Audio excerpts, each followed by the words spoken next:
Saudara, kita bicara mengenai Pantekosta.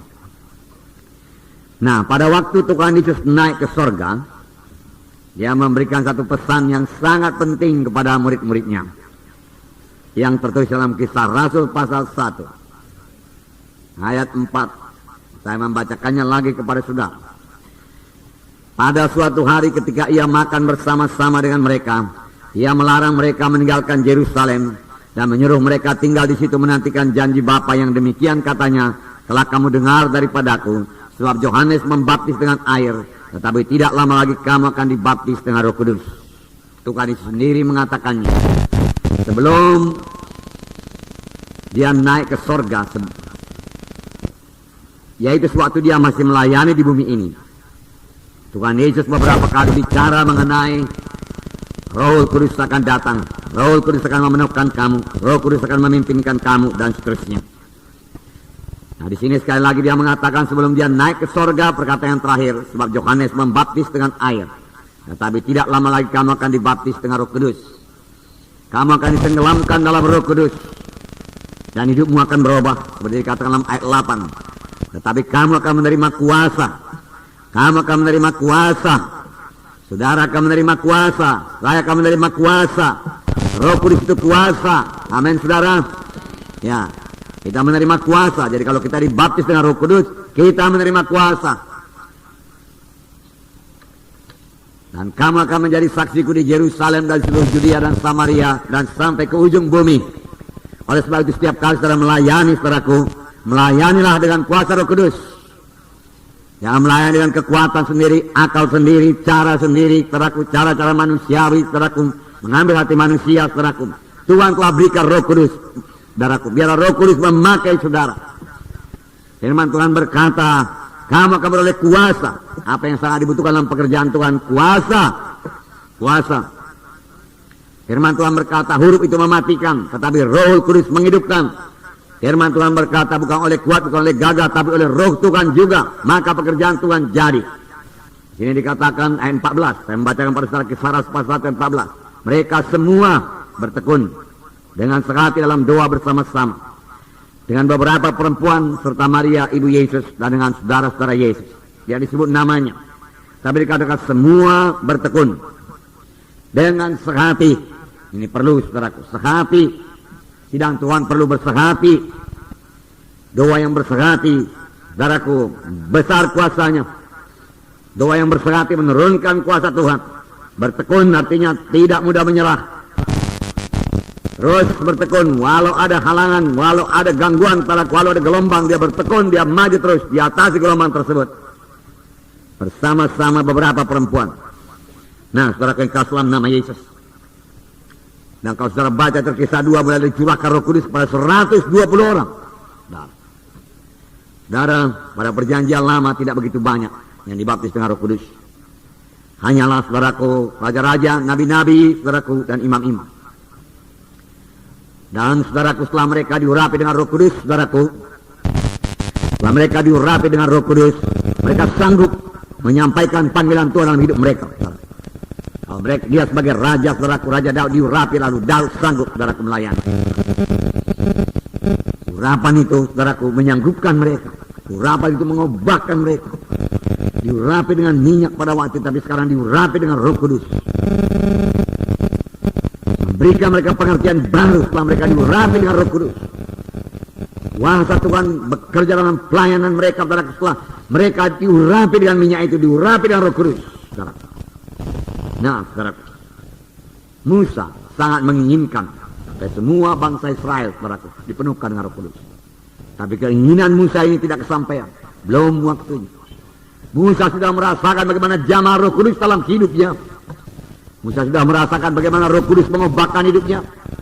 Musa mengalami banyak mujizat Tuhan, saudaraku, sebagai akibat daripada melayani dipimpin oleh Roh Kudus.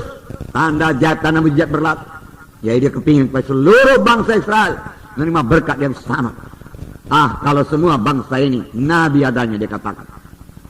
Nabi pada waktu menerima Roh Kudus, dia rindu semua bangsa Israel dipenuhkan dengan Roh Kudus.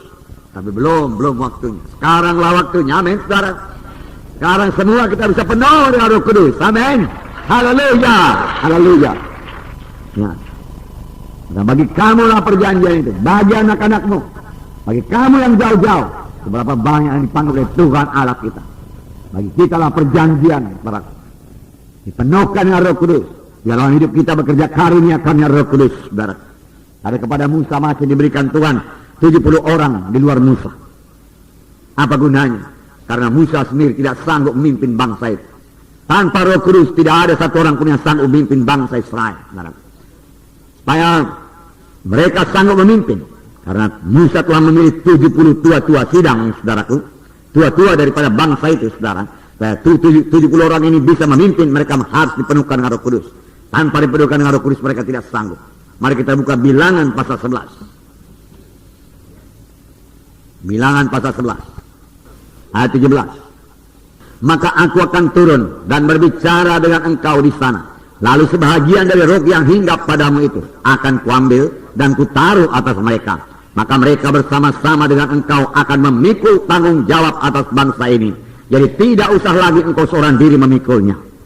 Tanpa diberikan Roh Kudus mereka tidak bisa memikul tanggung jawab atas bangsa Israel. Mereka bahkan tidak mengerti memikul tanggung jawab itu, saudara. Mereka tidak mengerti. Sampai sekarang kalau kita mau mengerti perkara-perkara rohani, kita tidak bisa mengerti dengan akal manusiawi, dengan kebentaran manusia tidak bisa. Kita perlu, saudaraku, wahyu daripada Roh Kudus, saudara.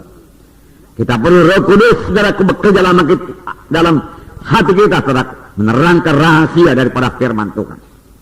Tuhan berkata kepada Musa, kumpulkan 70 tua-tua sidang. Dia katakan, lalu aku mengambil sebagian daripada roh yang ada padamu dan kutaruh ke atas mereka. Lalu mereka, dia katakan, akan sanggup memikul tanggung jawab atas bangsa Israel bersama-sama dengan engkau. Tanpa diberikan Roh Kudus mereka tidak sanggup memikul tanggung jawab. Itu sebabnya saudara Tuhan berkata, tunggulah di Yerusalem, jangan pergi. Kamu tidak akan sanggup mengendapkan perintah agung kalau bukan dengan Roh Kudus. Tuhan berkata, tunggu sampai kamu lengkap dengan kuasa dari Maha Tinggi. Betapa sayangnya saudaraku, masih banyak saudaraku, ya, gereja-gereja belum menerima Roh Kudus sepenuhnya, belum membiarkan Roh Kudus beroperasi dalam sidang Tuhan. Saudaraku, dalam sidang ini biar Roh Kudus, saudaraku, mengambil tempat yang utama, memimpinkan kita semua, saudaraku, mengubahkan kita semua, melengkapi kita semua, mengurapi kita semua, dan membiarkan saudaraku Roh Kudus bekerja dalam sidangnya ini dengan memakai saudara. Haleluya. Nah, saudaraku, kemudian ayat 24, mari kita baca. Setelah Musa datang keluar, nah, sekali lagi sama-sama. Setelah Musa datang keluar, disampaikannya firman Tuhan itu kepada bangsa itu. Ia mengumpulkan 70 orang dari para tua-tua bangsa itu dan menyuruh mereka berdiri di sekeliling kemah. Lihat, saudara, ini orang yang penuh dengan Roh Kudus. Saudara, dia tidak kesulitan akan firman Tuhan. Dia dengar suara Tuhan. Dia pula sidang. Lalu firman Tuhan sini berkata, disampaikannya firman Tuhan itu. Mengapa dia bisa menyampaikan firman Tuhan? Dia sudah terima lebih dahulu firman Tuhan. Amin. Ya.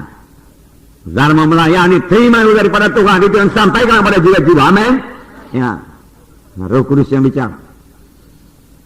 Disampaikannya firman Tuhan. Dan karena disampaikannya, apa yang dikatakan Tuhan? Tuhan meneguhkan firman-Nya. Tuhan menggenapkan firman-Nya.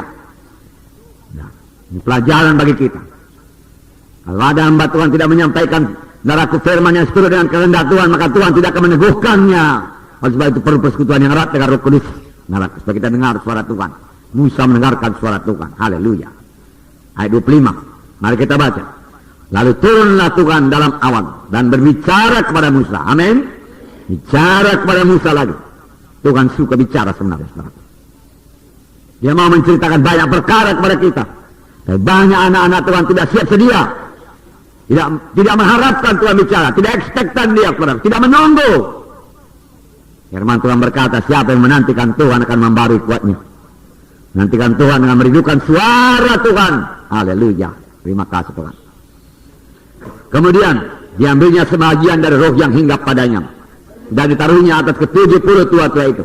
Ketika roh itu hinggap pada mereka, kepenuhanlah mereka seperti nabi. Tetapi sudah itu tidak lagi. Kepenuhan seperti nabi, tetapi seterusnya tidak begitu limpah lagi. Dengan kata lain, pada waktu itu saudaraku, nabi selalu penuh dengan Roh Kudus. Nabi selalu menerima berita daripada Tuhan. Amin.